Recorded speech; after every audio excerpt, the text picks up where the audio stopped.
오전 예배 시작하겠습니다. 예수부흥의 예수님에 대해서 바로 알기. 오늘 네 번째 시간입니다. 오늘 말씀의 제목은 주가 쓰시겠다 하라 라는 제목입니다. 마태복음 21장 1절부터는 예수님의 마지막 주간의 얘기가 시작되는 곳입니다. 특별히 지난주 말부터 미리미리 준비됐었고 지난주 말 이 서울에서 거룩한 방파제 운동으로 정말 전국의 많은 목사님들과 교회들이 영적으로 긴장했었고 같이 기도하면서 우리들의 신앙을 보여주는 그런 일이 있었습니다. 대한민국의 교회가 몸살을 앓고 있습니다. 어쩌다 여기까지 왔는지 자각하기 시작했고 이대로는 있을 수 없다, 이대로 더 놔둘 수 없다 생각해서 이제 시작된 22대 국회에서 뭔가 이상한 짓을 하지 못하도록 하기 위해서 처음부터 방파제를 쌓아가는 그런 아주 교회들이 바야흐로 몸살을 앓고 있습니다. 저는 오늘 본문을 통해서 우리 교회 입장과 그리고 저의 입장을 그리고 여러분이 앞으로 어떤 길을 선택해야 될지를 말씀드리고자 합니다. 먼저 우리가 성경으로 좀 돌아가서 우리하고 비슷한 상황에, 아니 우리보다 더 힘든 상황에 있었던 이 유대인들, 이스라엘을 먼저 보기를 원합니다. 예수님이 마지막 주간을 보내실 즈음에 이스라엘의 상황은 정말 희망이라고는 아무것도 없었습니다. BC 500년대 그리고 700년대에 남북 이스라엘이 다 멸망해서 그 다음부터는 대략 최소한 700년, 800년을 남의 나라의 그런 속국으로 살았습니다. 중간에 한 100년 정도는 이대로는 안 된다. 그래서 마카비 왕조가 일어나서 한 100년 정도를 독립국가로서 있었지만 처참하게 멸망당하고 말았죠. 이제는 그런 시도들조차도 이제는 뭐 싹이 없어진, 씨앗이 없어져 버릴 그럴 만한 상황에 유대를 정복하고 지배했던 건 로마나 그리스 세력을 넘어서 그 안에 있었던 종교 기득권이었습니다.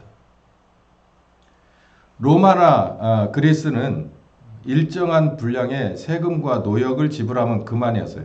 더 이상 터치가 없었지만 이 종교지 기득권들은 바야흐로 이 모든 유대인 한 사람 한 사람의 피를 빨고 땀을 빨고 가죽을 벗기고 살을 뜯는 그런 일을 하나님의 이름으로 자행하고 있었다는 거예요. 하나님의 약속된 선민이라는 것이 최고의 자존심이었던 이스라엘은 점점점 메말라가기 시작했습니다. 영적으로도 메말랐고 육적으로도 마음으로도 사랑이 식어가기 시작했어요. 에스겔 골짜기의 마른 뼈를 우리는 잘 압니다. 무엇을 보았을까요? 예수님 오실 당시에 이스라엘을 본 겁니다. 영적으로나 현실적으로 어린아이들까지 희망이 없었습니다. 우리보다 조금 더 진전된 모습이 아니었을까요? 그런 상황에 하나님이 해법으로 주셨던 그리스도가 조용히 마국간에 오셨고 모르는 사이에 우여곡절 끝에 제자들과 함께 드러난 지도 3년 6개월이 다 돼갔어요. 이제 예수님의 삶은 한 일주일 정도 남았습니다. 아버지 하나님의 뜻을 따라서 골고다 언덕까지 걸어가는 한 일주일 정도 남겨진 여정이 여기 마태복음 21장부터 비교적 자세하게 나옵니다. 예수님의 마지막 장면은 입성하는 장면부터 드러나고 있습니다. 입성할 때 예수님이 그냥 당신이 원하는 대로 한 게 아니라 성경에 예언된 대로 아버지 하나님이 이렇게 해서 내가 보내는 그리스도는 마지막을 맞을 것이다 라고 하는 예언이 있는 대로 그대로 하기 위해서 예수님도 그 예언의 말씀을 따랐습니다. 같이 한번 읽어보겠습니다. 2절 이르시되 너희는 맞은편 마을로 가라. 곧 매인 나귀와 나귀 새끼가 함께 있는 것을 보리니 풀어 내게 끌어오너라. 만일 누가 무슨 말을 하거든 주가 쓰시겠다 하라. 여러분도 눈치채셨겠지만 이 나귀 새끼를 타겠다는 얘기예요. 나귀 새끼를 타겠다는 얘기가 뭡니까? 당시에 제자들이 예수님의 명을 받들어 가면서도 아마 두런두런 했을 겁니다. 굳이 이럴 필요가 이거에 무슨 의미가 있을까? 근데 여기서 예수님은 제자들의 그런 자기네들의 마음속 있는 얘기가 중요한 게 아니고, 만약에 그 나귀 새끼를 데리고 오려고 하는데 그 누군가가 뭐라고 하거든. 이게 뭐 하는 일이냐 라고 물어보거든. 주가 쓰시겠다고만 해라. 그러면 보내줄 거다. 오늘 여러분 이 말씀에 주목하셔야 됩니다. 오늘 우리의 말씀 제목이 여기 있어요. 누가 무슨 말을 하거든 주가 쓰시겠다 하라. 두 말이 필요 없는 거예요. 주가 쓰시겠다 하라. 나귀 하나를 쓰는데도 주인의 허락을 맡아야 되고 주변 사람들의 이목을 다 한 몸에 맞아야 되는데, 그게 문제가 있을 때 그러라는 거예요. 주가 쓰시겠다 하라. 다른 변명 들어놓을 거 없다. 주가 쓰시겠다 하라. 나귀와 나귀 새끼를 끌고 자기 겉옷을, 그리고 예수님이 그 위에 타셔서 입성하시는 장면이 여기 나옵니다. 똑같은 장면이 누가복음 19장에 나오는데요. 30절에 한번 읽어보겠습니다. 시작. 이르시되 너희 맞은편 마을로 가라. 그리로 들어가면 아직 아무도 타보지 않은 나귀 새끼 매여 있는 것을 보리니 풀어 끌고 오너라. 만일 누가 너희에게 어찌하여 푸느냐 묻거든 이렇게 말하되 주가 쓰시겠다 하라. 마태복음이나 누가복음이나 똑같이 주가 쓰시겠다 하라. 밑도 끝도 없이 주가 쓰시겠다 하라. 니네 주가 누구냐? 뭐 여기 성경을 보면 그냥 보내줬다고 그랬어요. 그냥 보내줬다고 그래요. 오늘 이 앞뒤가 잘 이해가 안 됩니다. 근데 이 말씀을 보면은 여기 이렇게 입성을 하시고, 이 말씀은 어디에 나오냐면 스가랴 9장 9절에 이렇게 예언되어 있는 것을 이루기 위함이다라고 얘기했는데요. 읽어봅시다. 시작. 시온에 따라 크게 기뻐할지어다. 예루살렘에 따라 즐거이 부를지어다. 보라, 내 왕이 너에게 임하노니 그는 공의로우며 구원을 베풀며 겸손하여서 나귀를 타나니 나귀의 작은 것 곧 나귀 새끼니라 라고 얘기했어요. 스가랴 9장을 읽어보면 참 재밌는 장입니다. 스가랴 9장은 하박국에 나오는 얘기하고 비슷한 내용이 나오는데, 인과응보 한 대로 갚아주겠다라는 얘기예요. 이스라엘 입장에서 봤을 때 잘못은 자기들이 그렇게 많이 해서 결국은 식민지로 잡힐 수밖에 없는, 영적으로도 그리고 마음으로도 행동으로도 왕부터 시작해서 저 밑에 있는 일개 백성까지도 모두 하나님 보시기에 옳지 않은 길을 갔기 때문에 그렇게 사필귀정이에요. 그렇게 당할 수밖에 없는 상황이었지만 그들이 힘들어서 신음소리를 냈을 때 하나님은 거기에 대한 응답을 해줍니다. 그래서 하박국에게도 그리고 스가랴에게도 비슷한 얘기를 해주는데, 스가랴는 좀 길게 예언을 해놨어요. 그 중에서 9장을 읽어보면 크게는 이런 말씀이에요. 반드시 너희에게 이런 식으로 잘못한 녀석들 내 절대 가만두지 않을 거다. 한 대로 갚아줄 거다. 두고 봐라. 하나님은 하나님이시다. 하박국의 내용과도 비슷하죠. 이제 그런 얘기를 하면서 여기에 이제 슬금슬금 이제 이렇게 이 조각을 넣어주는데, 뭐 이사야에도 그런 얘기가 있고 여기 스가랴에도 있고 온갖 이 선지서 중간중간에는 그리스도에 관한 이 퍼즐이 그 안에 들어가 있는데, 그 중에 하나가 여기 들어가 있어요. 나귀 새끼를 타고 오시는 그리스도에 대해서 얘기를 했어요. 여기 우리는 그냥 나귀 새끼에 주목을 하지만 가만히 보면 나귀 새끼 이전에 그분은 이런 분이라고 여기 더 설명을 해놨습니다. 보라, 너의 왕이 너에게 오신다. 그는 공의롭다. righteousness. 제가 이 단어를 여러 차례 설명을 해드렸죠. 이 공의라고 하는 건 사람에게서 나오는 공의가 아닙니다. 세상에 공의가 어디 있습니까? 없어요. 없는데 이 절대 변하지 않는 공의, 이 공의라고 하는 것 안에는 잘한 것은 상 주고 못한 것은 벌 준다라고 하는 게 들어가 있습니다. 근데 이 기준이 흔들리지 않아요. 그분은 너희의 왕이다. 근데 그분은 공의로우시며, 다시 한번 얘기하는 거예요. 구원을 베풀며 겸손하여 나귀를 탄다. 공의를 베푸는 것뿐만 아니라 구원을 베푼다라고 하는 것도 정말 드릴 말씀이 많습니다. 공의롭기만 한 게 아니에요. 하나님은 공의의 얼굴이 있고 하나님은 사랑의 얼굴이 있다는 거예요. 그렇기 때문에 온전하신 하나님이라는 거예요. 거룩하신 하나님이라는 거예요. 뿐만 아니라 그분은 겸손하셔서, 이건 우리로 말하면 신사적이다, 젠틀하다 이렇게 볼 수 있어요. 힘이 어마어마 세지만 그분은 약한 자에게를 위해서 무릎을 꿇어줘요. 그런 분이시라는 거예요. 그래서 봐라, 나귀를 타고, 어떤 것? 나귀도 쓸만한 나귀가 아니라 그냥 새끼 나귀 타고 간다. 이게 뭘까요? 여러분, 새끼 나귀를 타는 건 가끔 이 TV에서 이 중동 지역에 가만히 보면 저보다도 작은 나귀 등에 타서 다니는 어른들이 가끔 나와요. 막 회초리질 해가면서. 보기 참 썩 좋지는 않습니다. 그 나귀 새끼가 뭐 대단한 일을 할까요? 뭐 해도 급이 낮은 아주 작은 일만 하겠죠. 아주 일반적인 거예요. 우리로 따지자면 경차, 1톤차, 소형차, 요 정도쯤 되겠죠. 뭐 그거 가지고 얼마나 대단한 일을 할까? 대단한 일을 하는 사람이든지 물건이든지 또 뭐 하는 기술이든지 뭔가를 실는 자동차는 여러분 아시다시피 최고급을 씁니다. 대통령은 대통령답게, 그룹의 총수는 총수답게, 그리고 군의 총수는 군의 총수답게, 그리고 화물로서 가장 고급의 화물은 그 고급의 화물답게 거기에 탈 것을 준비하는 거예요. 절대 경차나 소형차나 이륜차나 이런 걸 타지 않아요. 격에 맞지 않습니다. 근데 나귀 새끼를 탈 만큼 겸손하다는 거예요. 접근하기가 편한 거예요. 눈높이가 우리보다 어쩌면 더 낮을 수도 있다는 거예요. 그래서 그렇게 우리는 하찮게 보는지도 모릅니다. 세상은 진짜 예수님이 오셨을 때 하찮게 봤죠. 의미가 뭘까요? 하나님의 생각은 사람과는 좀 달라요. 이거 굉장히 중요한 말씀입니다.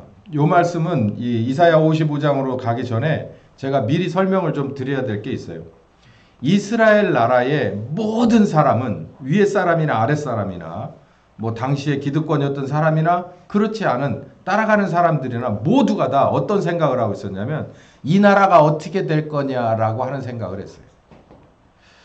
어쩌면 약삭 빠른 사람들은 나라야 어떻게 되든 간에 나는 이 나라를 지배하는 실질적인 권력 앞에 가서 아양을 떨고 머리를 숙이고 꼬리를 흔들며 거기서 벌어먹으면 되지 않겠냐라고 생각하는 사람들이 있었습니다. 그 사람들이 누굴까요? 세리. 그래서 그 사람들을 사람 취급하지 않았던 거예요. 지금도 마찬가지죠. 제가 굳이 우리나라에 이런 류, 저런 류를 말씀드리지 않겠습니다. 어느 시대, 어느 나라나 그런 상황이 오면 두 부류로 나눠져요. 뭘 어떻게 해야 될지 이건 아닌데라고 생각하는 다수가 있고 이 상황이든 저 상황이든 어쩌겠냐. 나만 잘 살면 되지 라고 생각하는 사람들이 있는 거예요.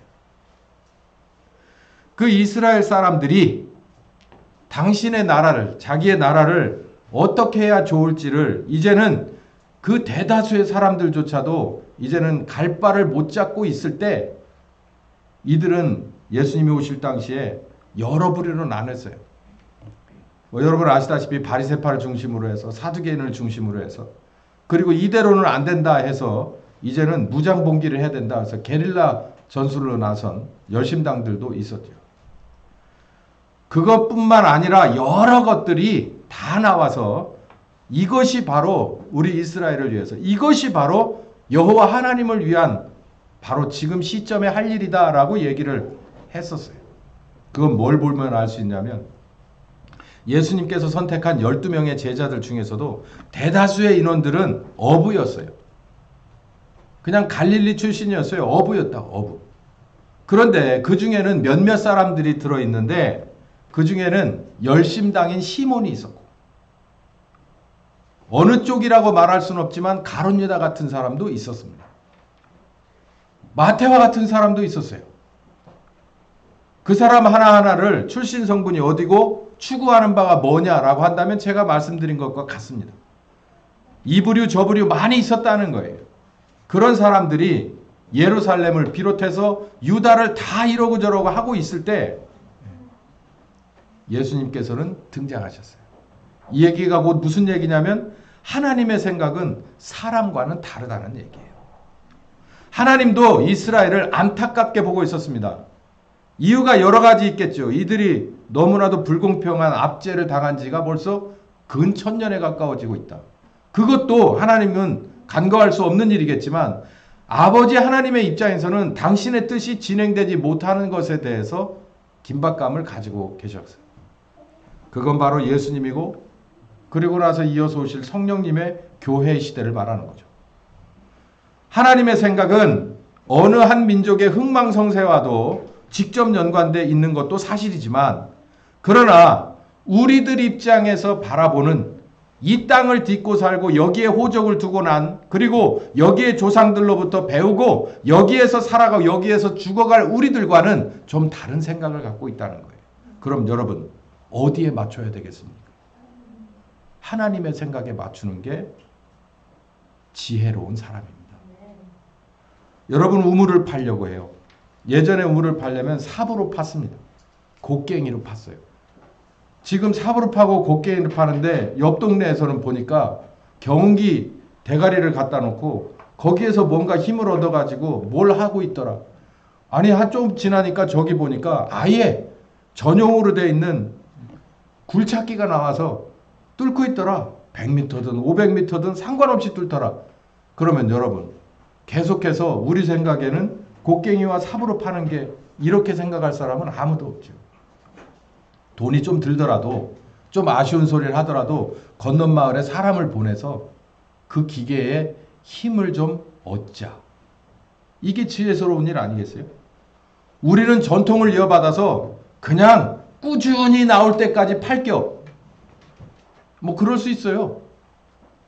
근데 우리는 그게 지혜롭다 말하지 않습니다.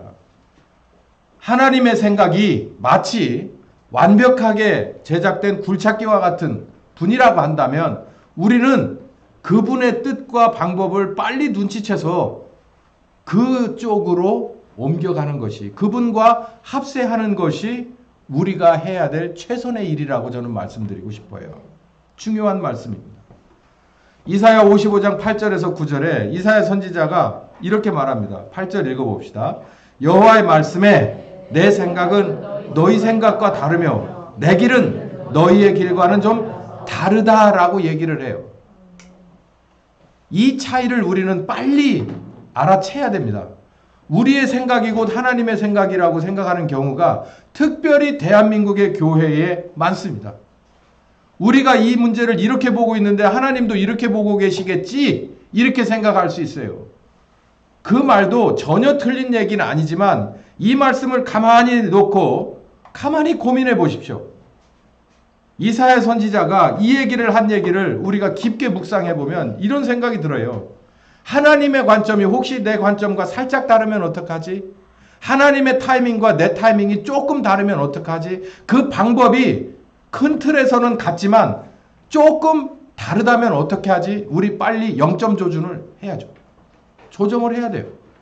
하나님의 뜻으로 완벽하게 내 뜻이 바뀌어야 되고 하나님의 때와 하나님의 방법으로 바뀌어야 됩니다.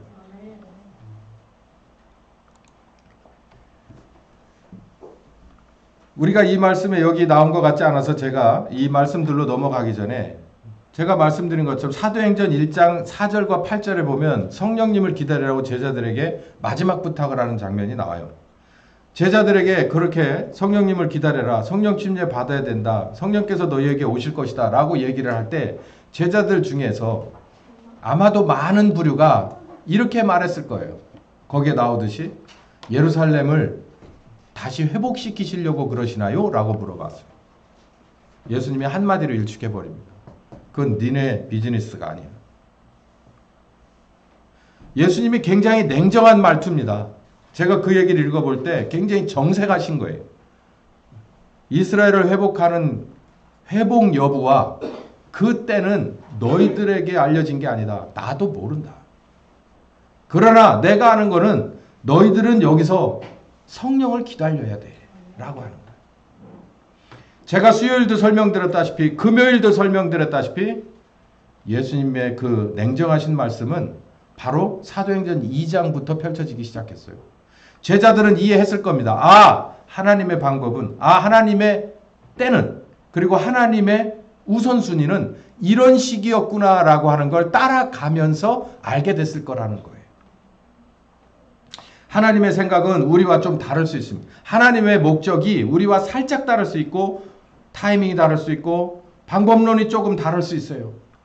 이 점을 우리가 빨리 0점 조정을 하는 것이 지혜로운 사람이라는 것을 다시 말씀드립니다.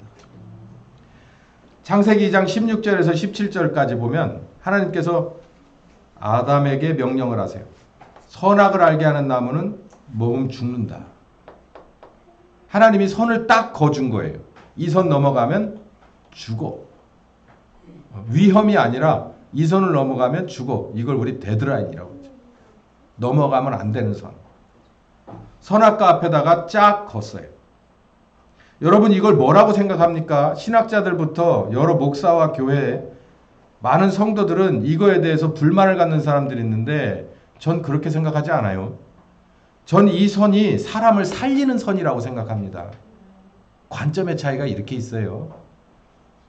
우리가 볼 때는 그 선을 왜 만들고 그 나무를 거기다 왜 심었는데 이래요. 가끔 애들을 키우면서도 그러잖아요. 부부지간에 싸우는 게 그 뜨거운 다리미를 왜 거기다 놨느냐고 막 핀잔을 주고 싸웁니다. 그 다리미 거기 안 있으면 당신 와이셔츠는 당신 넥타이 어떻게 해서 주일 설교할 건데. 뭐 제 아내가 그렇게 말하진 않아도 나중에 제가 깨닫는 거죠. 그거 저렇게 있어야 내가 와이셔츠 대려주는구나. 문제는 그게 거기 있어서 아빠 와이셔츠를 데리고 넥타이 준비해서 설교하게끔 하는 일은 그건 일상인데 그건 내가 가려야 될 걸 가려야 되는구나 라는 거고 그걸 부모는 가르쳐 줘야 되고 애는 배워야죠. 애가 저기 할까봐 치우기 시작하면 집에 있을 건 애 장난감 맞아. 하긴 집집마다 애 장난감밖에 없더라고. 가보면 어른 쓸 건 없어. 한 차는 돼야 한 차. 한 차는데 막 계속 들어다 놔. 막 계속 틈이 그냥 막 보이면 그냥 다 거기다 채워놔. 어른 쓸만한 거는 없어. 잘못됐어요. 있어야 될 건 있고 손대지 말아야 될 건 손대지 말아야 돼. 이게 하나님 스타일입니다. 여기 그래서 선을 그어놓은 거예요. 여기 넘어가면 안 돼. 선악과 무용론을 주장을 하는데요. 그걸 어떻게 우리가 하나님한테 컴플레인을 하느냐는 거예요. 선악과 왜 거기다 심었는데요? 아니 그걸 내가 하나님 앞에 내가 그걸 하나님 마음이지. 이거 희한하네. 애들이 그러는 거예요. 엄마 거기다 왜 뜨거운 걸 놨는데 그러면 어떻게 해요?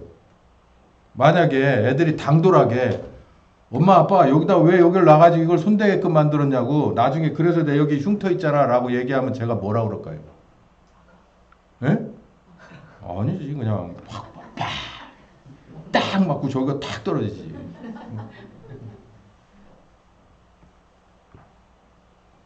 우리 그렇다는 거예요. 제가 그렇게 폭력 목사는 아닙니다. 매를 아끼는 성격은 아니었지만 보세요. 가만히 생각해보세요. 앞뒤를 가만히 놓고 분별해 보세요. 거기에 있어야 될 게 이거 있어야 돼 라고 생각해서 두었어요. 그리고 경고를 했다고요. 그러면 그걸 넘어간 아담과 하와의 문제인 거예요. 이건 계속 진행하겠습니다. 하나님이 명령을 했어요. 이 명령 가지고 저는 이렇게 봐요. 사람에게 살 길을 열어주는 하나님의 사랑으로 보입니다. 어떤 안경을 끼고 봤을 때 하나님에 관한 믿음이 완벽하고 그리고 완벽한 신뢰가 있을 때는 그분이 쳐놓은 선에 관해서 믿음과 신뢰가 있을 때 이건 나를 위한 거야 라고 하는 거예요. 근데 사탄이 바로 하나님이 그어놓은 이 선에 대해서 원초적인 데서 흔들기 시작해요. 뭐라고 흔드냐면 이 선이 참 희한해. 그 선에 대해서도 희한하다고 생각하지 않냐? 이런 얘기를 쓱 던지고 이렇게 해요. 이거 내가 볼 때 말이지 너희가 그걸 먹게 되면 눈이 밝아져 하나님 정도 레벨이 될 걸 하나님이 알아서 거기다 담을 쌓아놓은 게 아닐까? 만약에요. 여러분 제가 미리 말씀드리지만 하나님이 이런 마음이었다면 안 심었습니다. 안 심었어요. 거기다가. 사탄이 이렇게 야, 그 말 자체가 신기하네. 내 마음속 깊이 와서 들어와서 이게 납득이 가네. 근데 여러분, 사람에게 불이익을 주려고 하는 하나님의 폭력이다. 일종의 폭력이다. 이런 마음을 들게 하는 건 여러분 아시다시피 히브리서에 3번 강조했듯이 불신과 마음의 강팍한 마음을 일으키는 하나님의 반대편이에요. 그러니까 하나님의 뜻을 우리는 잘 분별하라고 로마서 12장에 바울이 그랬잖아요. 뭘 가지고 분별하냐면 하나님은 나를 살리기 위해서 예수님을 십자가에 죽였어. 희생의 제물로 주었어. 내가 그분이 아니면 누구 덕에 살겠냐. 이 신뢰감이 있어야 하나님의 올바른 뜻이 내게 보인다는 거죠. 그렇지 못하면 이렇게 한 방에 훅 날아가 버린다는 얘기입니다. 하나님의 뜻과 너희의 생각과는 좀 다를 수 있어. 좋은 쪽도. 바로 내가 이렇게 기도하는 것이, 내가 이렇게 행동하는 것이, 우리들이 이런 식으로 주제를 갖는 것이 하나님에게 살짝 다를 수 있다는 것을 우리는 알아야 돼요. 자, 그러면 여기서 사람이 타보지 못한 나귀 새끼를 선택하신 건 왜 그럴까? 격에도 맞지 않는데, 그리고 아마도 그 나귀 새끼가 어른이신 청년 중에 청년인 예수님을 제대로 모실 만한 그런 능력도 되지 않는데, 한마디로 애송이고만 그걸 왜 선택했을까? 한마디로 격에 맞지 않아요. 격에. 야, 이거 왜 그랬을까? 이런 궁금증이 저도 듭니다. 고린도전서 1장 26절에서 29절까지 보면 아주 시원한 해답을 바울이 우리에게 주고 있는데, 한번 27절부터 같이 읽어보겠습니다. 시작. 그러나 하나님께서 세상의 미련한 것들을 택하사 지혜 있는 자들을 부끄럽게 하려 하시고 세상의 약한 것들을 택하사 강한 것들을 부끄럽게 하시며 하나님께서 세상의 천한 것들과 멸시받는 것들과 없는 것들을 택하사 있는 것들을 폐하려 하시나니 이는 아무 육체라도 하나님 앞에서 자랑하지 못하게 하려 한 것이다. 여기서 보면 27절, 28절 가지고 자유주의 신학자들이, 자유주의 교단들이 그릇된 해석을 많이 합니다. 근데 29절을 빼놨기 때문이에요.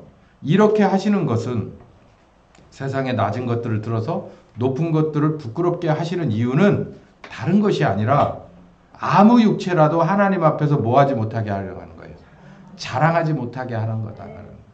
만약에 높은 자를 들어서 높은 자들 뿐만 아니라 그러니까 제일 높은 자를 들어서 높은 자와 제일 낮은 자까지를 부끄럽게 만든다면 어떤 일이 벌어질 가능성이 있느냐면 거의 100%가 내가 높은 자기 때문에 라고 하는 그런 교만함과 우쭐함이 있을 거예요. 근데 밑에 있는 걸 가지고 싹 밑에서부터 갈아엎어 버리면 그렇게 얘기할 수 없기 때문이다라는 거예요. 그래서 밑에 있는 것들이 밑에 있는 것들을 전적으로 하나님이 사랑한다? 이렇게 놓고 보시면 안 돼요. 하나님의 생각은 그거예요. 이렇게 생각하는 사람들이 꽤 있어요. 교단도 있고 그런 신학자도 꽤 많고 그게 우리 한국교회를 많이 오염시켜 놨습니다. 하나님은 가난하고 낮은 자를 사랑한대요. 그럼 부자는 안 사랑해? 부자는 다 그렇게 되면 다 죄인이고 하나님이 봤을 때는 적이에요? 그거 앞뒤가 맞지 않아요. 여기서 이렇게 한 거예요. 하나님이 낮은 자를 들어 높은 사람을 깨닫게 하고 부끄럽게 하는 이유는 그 어느 누구도 하나님 앞에서 내가 이런 사람입니다 라고 얘기할 수 없게끔 하려고 한다는 얘기예요. 쉽게 말하면은 저 낮에 있는 고등학교를 조금 못 미치는 정도 수준의 사람을 들어서 신학교 박사학위 가진 사람 앞에 가서 말하게끔 하는 거예요. 그런 일이 있었어요. 성경에 보면. 누굴까요? 네? 베드로가 누구 앞에 가서 얘기했습니까? 가말리엘 앞에 가서 얘기하잖아요. 그게 뭐예요? 베드로는 학교 문턱도 못 가본 사람 아닙니까? 그런데 가말리엘은 누구예요? 사울의 스승이잖아요. 근데 가말리엘이 가만히 그 얘기를 들어보니까 범상치 않은 것을 느꼈어요. 이 사람의 말하는 것이 성경에 다 근거되어 있고 이 사람의 말 안에는 힘이 있다. 뿐만 아니라 이 사람이 말하는 것을 처음 하는 사람들이 따라다닌다. 이 머리가 빨리 돌아가는 가말리엘은 그걸 빨리 눈치챘어요. 그렇기 때문에 이거는 조금 두고 보자. 그래서 지연시킨 거죠. 그러려고 마구 두들겨 패고 마구 협박을 했는데 문제는 안 먹힌다는 게 문제예요. 안 먹혀서 그냥 시도 때도 없이 나가서 예수는 그리스도라고 고장난 라디오처럼 계속 떠들고 다녀요.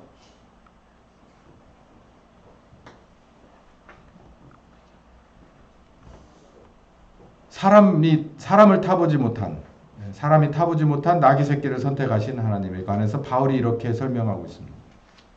바울이 또 고린도전서 1장에 뭐라고 말했냐면 하나님의 방법으로 하나님의 일을 하는데 그걸 일명 전도라고 말했어요. 전도의 미련한 방법으로 했다고 그랬어요. 지금도 마찬가지입니다. 제가 여기에 초점이 있어요.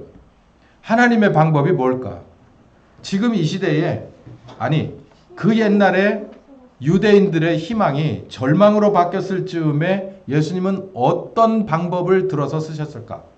그러면 지금 2024년에 이 대한민국에 많은 교회들이 정말 몸부림을 치고 있는 이 상황에 이 사회를 위해서 예수님은 어떤 방법을 쓰고 싶을까? 전도에 미련한 방법이라고 바울이 얘기했습니다. 여기 교법서 얘기가 다시 나오네요. 요 얘기는 제가 했으니까 그냥 지나가고 말게요. 자, 이제 첫 나귀 새끼 예루살렘 교회 요 얘기만 이제 딱 남겨두고 있는데요. 전도에 미련한 방법 요 얘기를 좀 설명드리고 오전 예배를 마치는 게 좋겠습니다. 전도에 미련한 방법은 그 당시에나 지금에나 업수의 여김을 비판받을 만한 그런 방법이었어요. 전도의 방법은 어떤 방법이냐면은 그 옛날에도 지금에도 어떤 허점이 있느냐면 시대에 맞지 않습니다. 전도의 방법이. 여기 초대교회의 전도의 방법이 지금도 똑같은 방법이거든요. 이 전도의 방법은 어떤 방법이었을까요? 초대교회 교인들이 왜 욕을 먹었습니까? 왜 정치에게 핍박을 당하고 고난과 순교까지 당해야 됐을까요?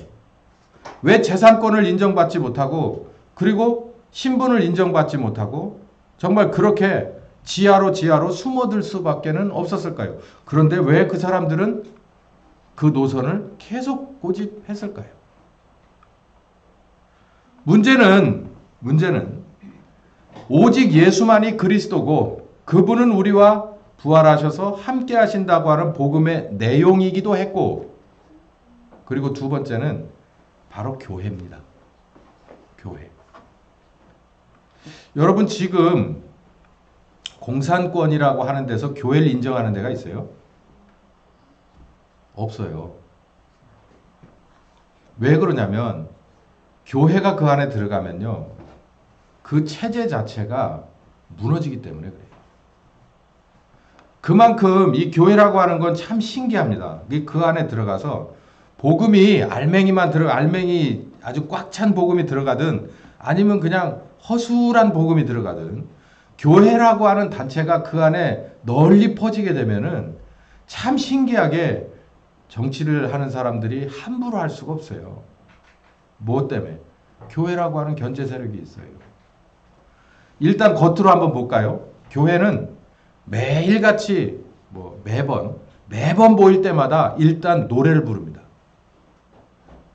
이 세상의 정치 집단 중에 거의 매일같이 모여서 30분에서 1시간 모임을 갖는데 노래를 부르면서 하는 데를 보셨어요? 그냥 제가 겉으로만 보는 거예요. 노래를 부르면 사람이 마음이 열리게 돼 있어요. 제가 정치인들 선동술로 말씀드리는 거예요.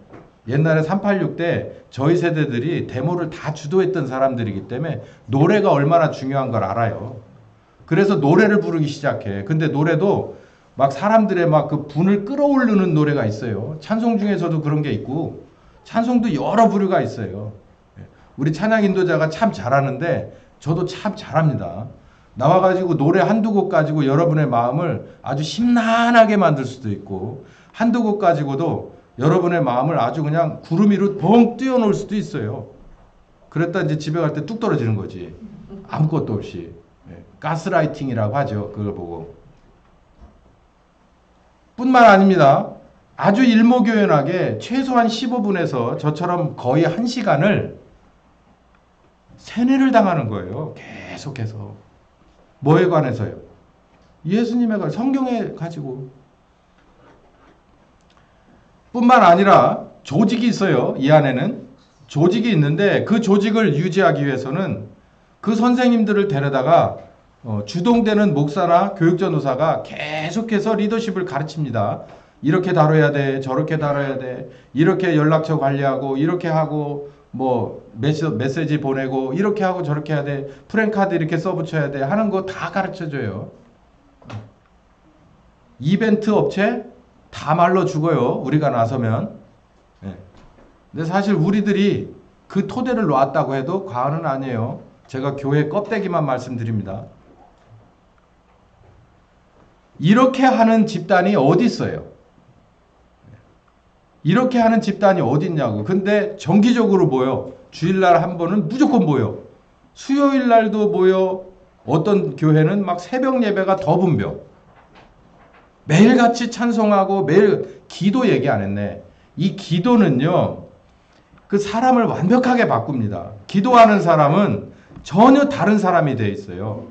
이 사람의 성격이 어떤 사람이든 와서 기도할 때 보면 그 사람의 그 내일을 그리고 모레를 완벽하게 바꿔놓을 수 있어요.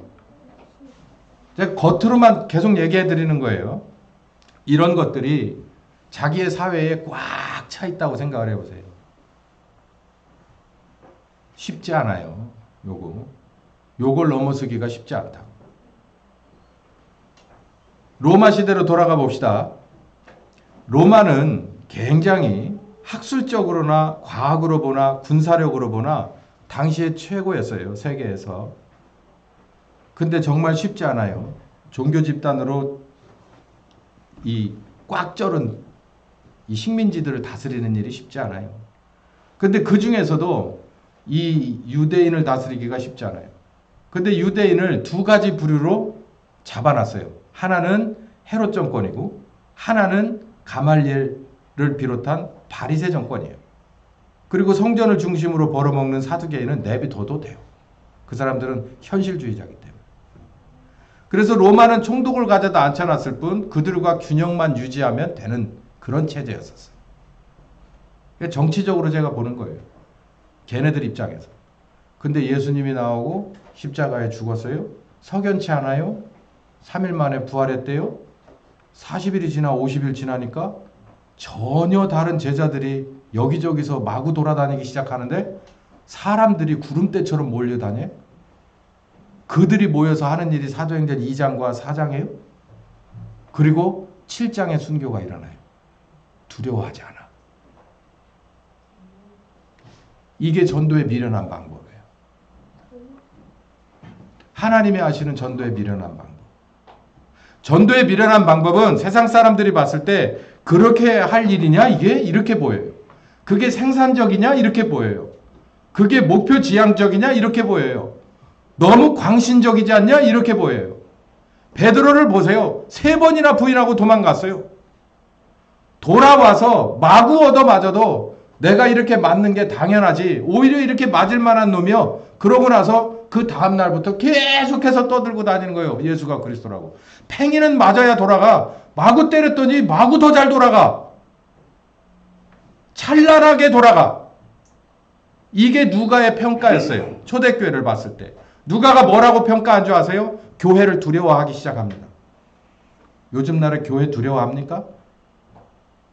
전도에 미련한 방법 같지만 이게 가장 힘세고 가장 완벽한 방법이었다는 것을 우리는 알 수 있어요. 지금에 있는 우리는 뭔가 조금 달라져야 되고 뭔가 조금 고쳐야 되고 뭔가 조금 바뀌어야 된다는 걸 우리는 알아야 돼요. 이 상태에서 많은 사람들과 같이 봉기할 수 있어요. 아마 많은 사람들은 떨어져 나갈 거예요. 많은 교회들은 못하겠다 얘기할 거예요. 그러다가 여기 가말리엘 말처럼 여기 뭐라고 하냐면 이름도 아예 딱 알고 있어요. 이 가말리엘이 보통 인간이 아니에요. 제가 보면서 야, 이 보통 인간 아니구나. 여기 얘기해요. 예전에 드다라는 애가 일어나서 한번 소동을 일으켰지. 걔가 암살당하니까 그냥 주저앉더군. 갈릴리 유다가 일어났지. 걔도 망했어요. 그러니까 암살에 준하는 뭔가가 있는 거예요. 요즘 뭐 김호중이 한 방에 떨어지고 뭐 저 강영욱이 한 방에 떨어져 나가듯이 그런 식으로 뭔가가 있었던 게죠. 그래서 그냥 한 방에 뚝 떨어지니까 나락으로 떨어지니까 이 사람들도 다 흩어졌잖아. 아주 이 가말리엘은 훌륭한 교법사인지는 모르지만 아주 정치인입니다.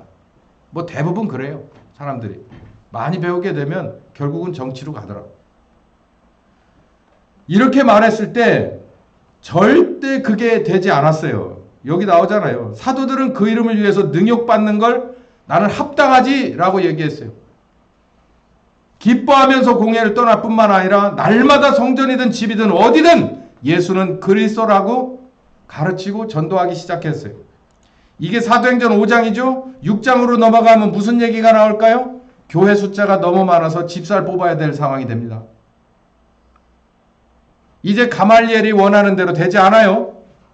아하, 이거는 우리가 정면으로 막아야 되겠구나라고 하는 생각을 하고 7장의 사울을 통해서 배후 조종해서 스데반을 죽입니다. 스데반을 죽여놨더니 기다렸다는 듯이 난리법석이 나기 시작하는데 복음이 땅끝까지 그냥 나가버리기 시작해요. 아시는 대로 빌립이 에티오피아의 국무장관을 침례를 주고 복음을 전해서 복음이 단번에 아프리카로 넘어가요.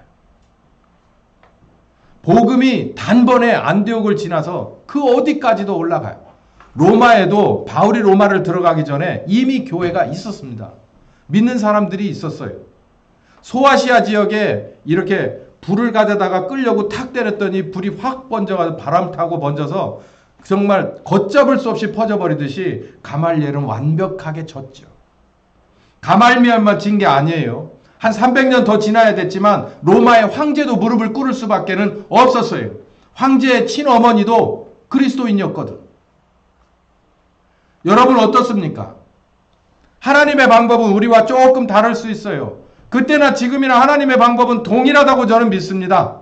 특별히 이 대한민국에 하나님이 전적으로 은혜 주어서 기초를 놓았고 그 기초 가운데 희생의 씨앗을 여기에 심어서 교회를 일으킬 때도 성령께서 회개운동을 하셔서 지금까지 교회의 숫자를 늘리고 교회의 전통을 세우고 나름대로 여호와 하나님이 어떤 분이라는 것을 알게 하신 그 하나님이 지금도 개입하고 싶어 하지 않으실까요? 우리는 신중하게 기도해야 합니다. 어떤 시기일까? 어떤 시기일까? 저는 성경에서 답을 찾길 원해요. 지금 이 대한민국에 꼭 필요한 것이 무엇인지를 우리는 잘 알고 있습니다. 바로 이 테마를 반드시 증거하기 위해서 당신은 당신의 때에 당신의 방법으로 당신이 원하는 사람들과 일을 벌이기 시작할 거라는 것을 저는 믿어요. 사도행전 2장이 바로 그걸 반증하고 있지 않습니까? 하나님의 방법으로 일어났을 땐 하나님께서 직접 하시는 일이라서 앞에 막을 세력은 없습니다. 막을 수가 없어요. 막으려고 하면 오히려 더 드세지기 마련이죠. 저는 오늘 이 말씀 드리면서 설교를 맺고 싶습니다. 하나님의 생각은 우리와 좀 다를 수 있어요. 언제나 하나님의 뜻이 내가 하나님의 뜻과 아주 정밀하게 맞고 있는지를 늘 고민해 봐야 돼요. 제가 설교를 지금까지 여러 편에 걸쳐서 특별히 지금 4번째 건데요. 1번, 2번, 3번 다 올려드렸습니다. 그 내용들을 가만히 지켜보신다면 제가 드릴 말씀은 그 안에 다 들었어요. 반드시 하나님은 이 일을 하실 수밖에는 없어요. 우리를 위해서가 아니라 당신의 이름을 위해서 하실 수밖에는 없어요. 어쩌시겠습니까? 우리는 거기에 응답하는 우리 교회가 되길 바랍니다. 다 보여돼서 그 부르심에 응답하면 나머지는 성령께서 잘 끌어가실 거라고 저는 믿어요. 앞으로의 미래가 뭐가 어떻게 되든 우리는 바로 이 말씀을 꼭 붙잡고 따라가면 될 것입니다. 자, 오늘 이제 아픈 사람들을 위해서 특별히 기도하는 시간을 갖도록 합시다. 자, 우리 오늘 이 시간 기도할 때 한 열이 한 40도 정도, 한 1박 2일 이렇게 우리 온유를 아주 힘들게 하고 있는데 온유를 위해서 같이 기도할 겁니다. 온유를 위해서뿐만 아니라 우리 김현호 집사님을 위해서 기도할 겁니다. 특별히 김현호 집사님에게는 마음의 평안의 증거를 허락하여 주시옵소서. 성령께서 함께 하신다는 귀한 믿음으로 평안함을 얻어 한 발자국 한 발자국 주님의 인도함을 따르게 하여 주시옵소서. 또 그와 비슷한 질병의 코드를 가진 분들이 여러 분 계십니다. 또 항암 치료 잘 받고 유지 중인 그런 여러분들이 계세요. 그분들도 아마 오르막길이 있고 내리막길이 자주 있으시겠죠. 자, 이게 우리 다 같이 기도할 제목은 이렇게 아픈 사람들은 교회 알리고 교회는 이들을 위해서 같이 기도하라고 우리에게 가르쳐 주었습니다. 오늘 귀한 말씀을 들었습니다. 하나님의 방법과 우리의 생각이 조금 다를 수 있다는 것을 우리는 미리 알고 정말 저 멀리에 있는 누구도 저걸 들어 어디에 쓸까 하는 어린 당나귀 새끼 하나 하나님께서는 주목하여 보셨다는 그 말씀을 꼭 붙잡고 기도하길 원합니다. 여기에 있는 정말 이 당나귀 새끼와 같은 작은 교회 있습니다. 작은 성도 하나하나들이 있습니다. 지금까지 오랫동안 귀한 말씀으로 잘 가르쳐 주시고 그때그때 불기둥과 구름기둥으로 함께 하신 주님, 오늘 이렇게 2024년에 들어서 귀한 말씀으로 우리에게 계속해서 주시니 감사합니다. 이 말씀을 들은 우리에게 또 우리들의 기도를 들어 응답하여 주셔서 우리와 함께 하시는 주님이고 우리에게 오늘도 말씀하신 주님인 것을 확증하여 주시기를 기도합니다. 특별히 아픈 사람들을 위해서 기도하길 원합니다. 어린아이부터 노년에 이르기까지 정말 큰 질병 코드가 있습니다.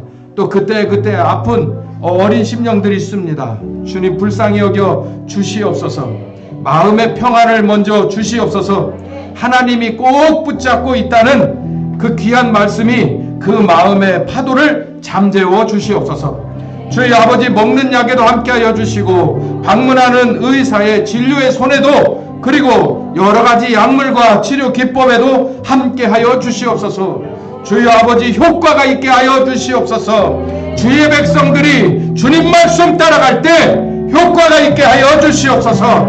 증거가 있게 하여 주시옵소서. 이 말씀 붙잡고 나갑니다. 이 하나님의 말씀을 믿습니다. 오늘 주신 말씀을 믿습니다. 우리의 기도도 들어주시옵소서. 주여 한번 외치고 같이 기도합시다. 할렐루야. 살아계신 주님, 감사와 찬송을 받으시옵소서. 살아계신 주님, 이 시간 우리에게 귀한 말씀 주셔서 감사합니다. 이 말씀을 믿음으로 나갑니다. 믿음으로 응답하고 나갑니다. 주여 아버지, 우리를 위하여 주신 이 말씀, 우리에게 바꿀 것 빨리 바꾸라고, 주여 아버지, 내려놓을 것 빨리 내려놓으라고, 주여 아버지, 변화될 것 빨리 변화되라고 주신 말씀을 믿고 나갑니다. 준비하라고 주신 말씀을 마음속에 깊이 새깁니다. 살아계신 하나님, 이 말씀을 믿습니다. 이 말씀을 우리에게 주신 주님인 것을 간절히 믿고 기도합니다. 이 시간 아버지, 우리 아픈 사람들을 위하여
지금은 우리 주 예수 그리스도의 은혜와 아버지 하나님 극진하신 사랑하심과 성령님의 교통하시는 역사가 이제 이 말씀 붙들고 예루살렘서 땅끝까지로 가기로 작정하는 한 심령과 가정과 교회 후에 특별히 어린아이부터 노년까지 육신의 질병으로 고통하는 자들에게 함께 하시기를 예수 그리스도의 이름으로 축원하옵나이다. 아멘.